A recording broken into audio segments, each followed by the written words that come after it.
waxaan ahay injineer isgaarsiineed waxaan ka shaqeeyaa iskuulka loo yaqaano device ee ku yaala Kulo waxaan doonayaa inaan dhowr su'aalood ku weydiiyo marka laga yimaado waxaan aaminsanahay waxaan u malaynayaa inay diintu tahay shay ku ilaalinaya kana ilaalinaya dhibaatooyinka nolosha sidaas darteed su'aasheedu koowaad waxa weeye waxaan dhawaan aqriyay warbixin uu qoray dhakhtar oo uu ku leeyahay maadaama guurka ilma adeerada koowaad islaamka uu ogol yahay waxa ay keenaysaa fursad aad u sareysa ah inuu uurku jirka u dhasho isagoo cuuriyaan ah waxay kordhinaysaa fursadda cunuga inuu ku dhalan karo isagoo bilaa gacmo ama lugala haddaba haddii shay keenaya dhibaato rasmi ah may ahayn inuu islaamka ogolaado qodobka kale aan raacinayo su'aashaydu dhawaan waa yara xanuunsada waxa igu dhacay dhiikar waxaan u tagay dhakhtar kadibna shaygii ugu horeeyay ugu yiri waxay ahayd jooji cunista hilibka cas taasi oo mar kale islaamku baneeyay haddaba waxaan ka fikirayaa haddiiba ay keenayso waxyeeleen xagga jirka aadanaha waxay ahayd inaan u ogolaanin Allahiina abuurtay marka ma ii caddayn kartaa arrimahaasi walaalka wuxuu ii weydiiyey waa laba su'aalood su'aasha koowaad waa guurka ilma adeerada ama ilma abtida guurka ilma adeerada macnihiisu waa guurka u dhaxeeya qaraabo dhow Ingiriis ahaana waxa loo yaqaanaa cousin marriage saynisahanada caafimaadka waxay sheegayaan inay jirto ihtimaal sare oo ku imaan kara dhibaato dhanka hidaha ah waana kugu waafaqsanahay walaal waa maxay sababta islaamku uu fasaxay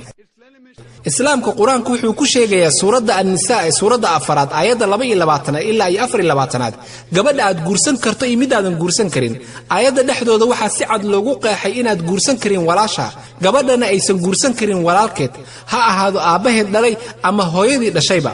inantuna aynay guursan karin walaalkeed ku aabba ah iyo walaalkeed ku hooyaba intaasi waa inta ugu muhiimsan ee quraanka lagu xusay wiilka walaashii ma guursan karo hooyada iyo wiilkeed aabaha iyo inantii adeerka eedada ma guursan kartid laakiin markasta oo aad ka sii fogaato qaraabada dhow islaamku wuu ku fasaxaya haddaba markasta aad ka sii fogaato guurka qaraabada dhibaatada ugu badan waxay ka imaanaysaa markaad guursato walaalka ama walaasha ruma xitaa haddii uu aabaha guursado inantiisa hooyada wiilkeeda ay guursato ama adeerka laakiin fursadda dhibka ah waa mid macquul ah markaad guursato qaraabo soke waa mid la iska dayn karo oo taxaddar badan u baahan taasi ma ahan waxay warbixintu sheegtay warbixintu waxay tiri guurka ilma adeerada ah laakiin ma aysan xusin guurka walaalka ama walaasha ay keenayso dhibkan iyo ogolow inaan ku sharaxo anigoo dhakhtar ayaan ahay waliba waxaan ahay dhakhtar caafimaad kaasi waa dhakhtar aniguna waxaan ahay dhakhtar fursadda dhibka ka imaan kara ee qaraabada tooska aan ahayn waa mid yar ama adag haddii uu walaalku uu guursado walaashii fursadda dhibku waa mid sare haddii aabaha uu guursado inantiisa sidaas oo kale waa dhib kale waxaad akhriday oo kaliya hal warbixin laakiin ma aadan akhrin warbixinta kale marka Gulf News miyaa wacan mise buugaagta caafimaadka walaal marka ujeedkaagu waxa weeye guurka ilma adeerada koowaad fursadda dhibaato ka imaan karta waa mid taxaddar badan marka la barbar dhigo guurka walaasha iyo walaalka marka la barbar dhigo laakiin wali waa ay jirtaa walaal maadii ogolaatid inaan ku dhameystiro jawaabta waa yahay sii wad waxaad adigu aaminsan tahay Gulf News maya xaqiiqdii waxaan raadinayaa runta sax marka waxaad xaqiiqsatay guurka anigu laf ahaantayda waan kugu raacsanahay kuma lihi ma jirto dhibka kuma dhahayo ma jirto dhibkaasi kamana warwareegayo laakiin marka la barbar dhigo guurka walaasha rasmiga ah waa dhibaato sidaas oo kale waan kugu waafaqsanahay inay jirto dhibaato dhinaca hidaha oo noocyo kala duwan ah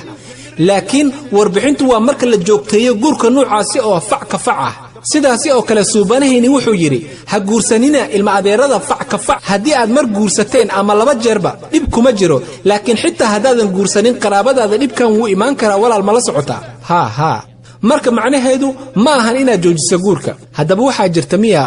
oranaysa ha joogteenin guurka jiilka jiil ah ha laakiin tal ahaan dhib ma lahan markaan u yimaado su'aashaada labaad waxaad u tagtay dhakhtar waxaadna uu kuu sheegay inaad leedahay dhiikar wuxuu kugu yiri ha cunin hilibka cas marka islaamku wuxuu ku fasaxay hilibka cas ka waran haddii uu saaxiibkay u tagay dhakhtarkiina uu sheegay inuu leeyahay macaan walaal maxaad sokorta u isticmaalaysaa ha cunin sokorta saaxiibkeen wuxuu u tagay dhakhtarkiina wuxuu ku yiri waxaad qabtaa macaanka ha cunin sokorta walaal ma leedahay macaan adiga ha dabcan marka maxaad u joojisay cunista sokorta ha laakiin waynu manoolaan